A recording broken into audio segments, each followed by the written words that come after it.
दर्शक हो नमस्कार, गुड मॉर्निंग. वेधकमध्ये स्वागत आहे. मी प्रशांत आराध्य. उजनी अपडेट 28 जुलै 2026 सकाळची स्थिती.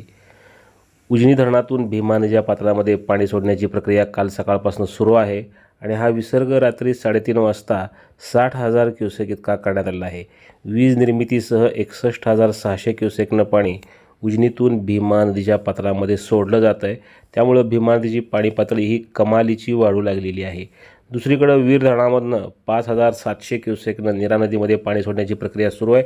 हेच पाणी पुन्हा भीमा नदीमध्ये नृसिंहपूर संगम येथून येतं. त्यामुळं दोन्ही धरणातून मिळून जवळपास 66,000 क्युसेक पाणी हे सोडलं जात आहे. त्यामुळं भीमा नदीची पाणी पातळी ही आणखीन वाढणार आहे. उजनी धरणातला एकूण पाणी साठा हा 117.11 TMCचा आणि यातलं उपयुक्त पाणी हे 53.46 TMC इतकं आहे.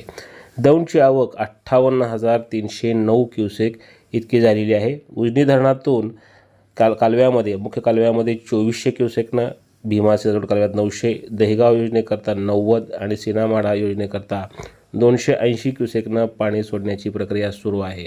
उजनी धरणावर अद्याप आज पावसाचा पत्ता नाही आहे. या पावसाळा हंगामात एकूण 155 मिलीमीटर पाऊस हा झालेला आहे. मात्र भीमा खोऱ्यामध्ये आणि नीरा खोऱ्यामध्ये अद्यापही चांगला पाऊस होतो आहे आणि तेथील धरणांमधनं पाणी सोडलं जातं आहे.